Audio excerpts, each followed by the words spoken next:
Olá, olá, você que fez PM Espírito Santo, você que apostou tanto nesse concurso, está frustrado, não rolou, não conseguiu a nota mínima na redação. Segue até o fim o vídeo que eu vou explicar para você o que fazer. Nessa hora, a gente precisa ter cabeça fria e saber como agir.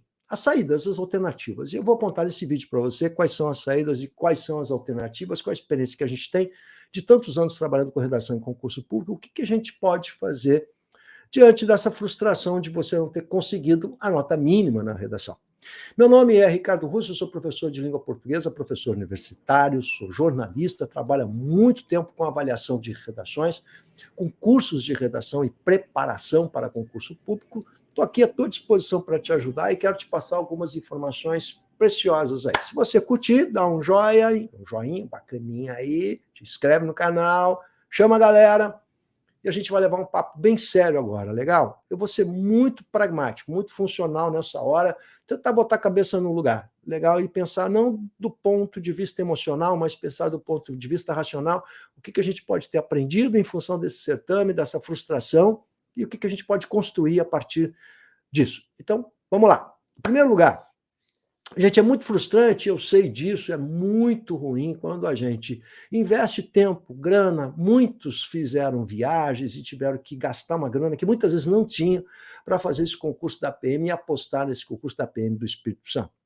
E aí, diante de uma nota na redação que te elimina, né, a possibilidade de continuar o sonho. Então, a nota na redação valia de 0 a 40 e o aluno deveria tirar a metade da nota para continuar no certame. Portanto, a nota mínima é a nota de 20 pontos. E muitos alunos não conseguiram essa nota mínima de 20 pontos, ficando com 18 pontos. Então, o que a gente aprende disso? Em primeiro lugar, é importante a gente perceber, e agora eu tenho que falar como professor de língua portuguesa há tanto tempo, que as redações que eu tenho visto de alunos que tiraram abaixo de 20, muitas vezes esses erros são erros primários que poderiam ser resolvidos se ele tivesse feito um investimento correto na redação. E eu vou usar a palavra investimento, gente. Por quê? Porque educação é uma coisa que não se perde. A gente aprende e vai melhorar para fazer o próximo concurso, o outro concurso e o outro concurso. É uma escadinha que a gente vai subindo. Educação é isso. Educação é um investimento, é assim que você tem que pensar.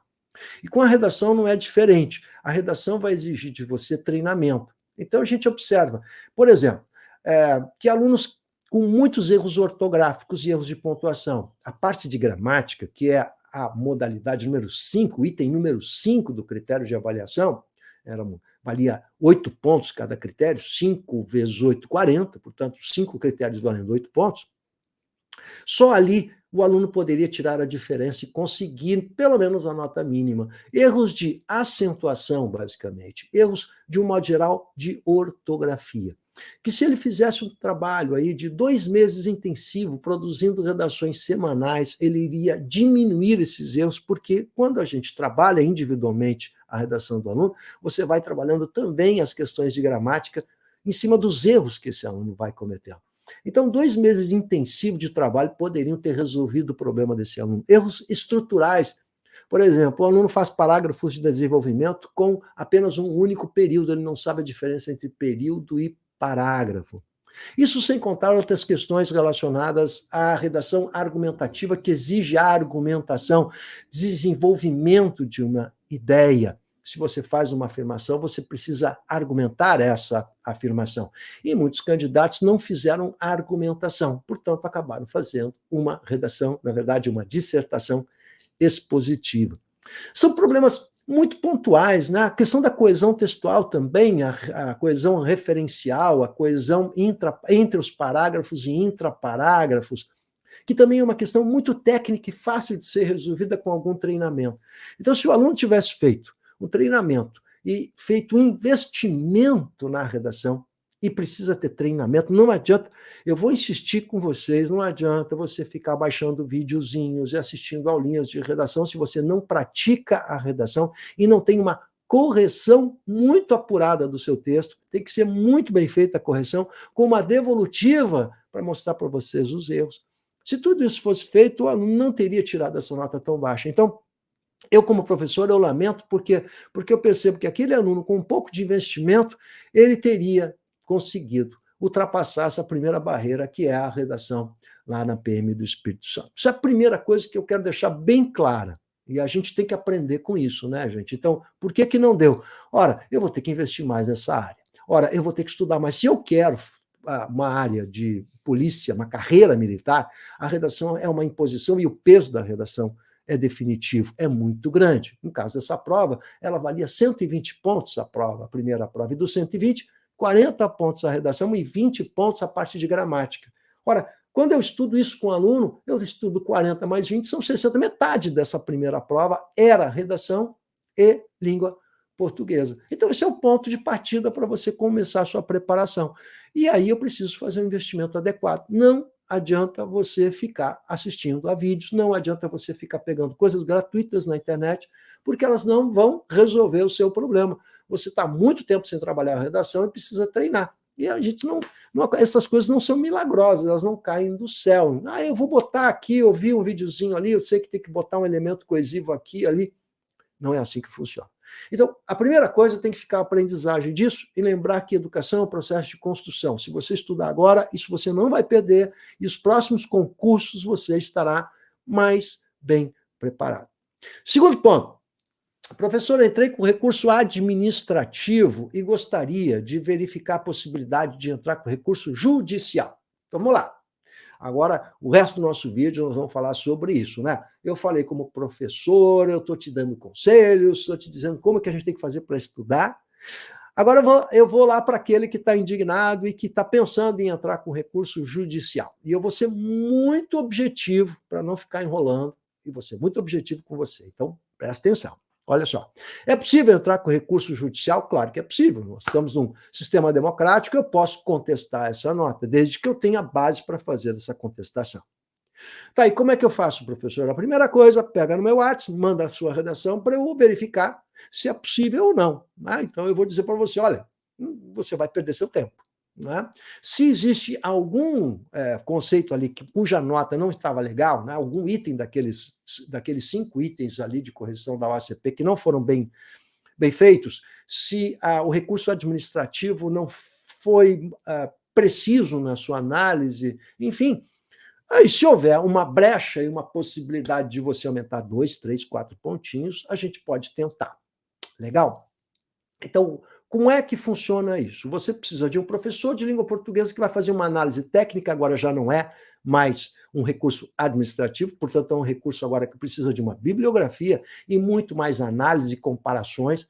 Eu faço uma análise do edital, eu vou direto aos pontos fracos do edital, mostrando que o edital tem problemas nos critérios de avaliação, vou confrontar junto com a avaliação da sua redação e a sua redação, portanto é um trabalho bem mais complexo.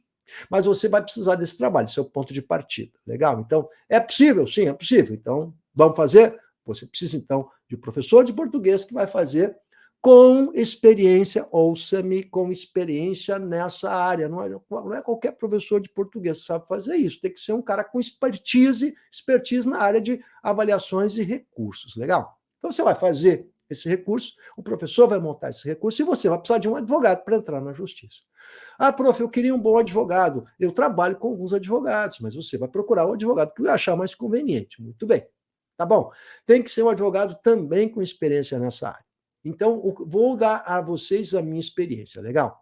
Então, os advogados com os quais eu trabalho, eles dizem que não adianta você entrar com mandado de segurança e sim com uma ação ordinária. A ação ordinária, ela vai funcionar da seguinte maneira. É uma ação que você vai entrar e vai fazer um pedido liminar. O pedido liminar é assim, olha, eu quero continuar no concurso, fui prejudicado. Se eu ganhar o recurso liminar, eu vou ser reposto no concurso. Então, eu fui eliminado porque não tirei 20 pontos, tirei menos. Então, eu vou reingressar para continuar nas outras etapas do concurso, enquanto a ação vai ser julgada, para eu não perder, portanto, os meus direitos. Então, a ação liminar não significa que você ganhou a ação. Você ganhou liminarmente o direito de continuar, enquanto a ação central está sendo discutida. 4 meses depois, 5 meses depois, vem o resultado dessa ação. Se você ganha ou se você não ganha. Bom, então é assim que funciona. Professor, quanto custa isso? Eu já vou dizer para vocês que na tabela da UAB é em torno de 4.500 uma ação ordinária junto com um advogado. Existem advogados que cobram um pouco abaixo disso, que financiam isso, parcelam isso. Legal? Mas você tem que pensar, portanto, se vale a pena esse investimento. A pergunta que você está fazendo e que você vai fazer para o advogado sempre vai ser a mesma, e eu conheço a pergunta. Eu tenho boas chances de ganhar? Nenhum advogado, gente, pode dar a você garantias de chances. Por quê? Porque existem muitas divergências entre os juízes na compreensão desse tipo de recurso. Tem muita dificuldade de fazer o juiz entender um recurso quando ele é voltado para a redação, que é uma área tão específica, né? Então, a dificuldade que eu tenho visto é que muitas vezes os juízes não examinam com atenção e muitas vezes eles não entendem os nossos recursos e dão respostas erradas, ou seja, eles não entenderam o que está sendo solicitado ali. Então, nenhum advogado poderá dar a você garantias de que você pode ganhar ou perder. Não existe garantias para um sucesso nesse caso. Portanto, é preciso que você tenha uma consciência. Olha, eu quero arriscar a relação custo-benefício, eu vou tentar, é a minha última tentativa. Ok, é uma decisão do aluno.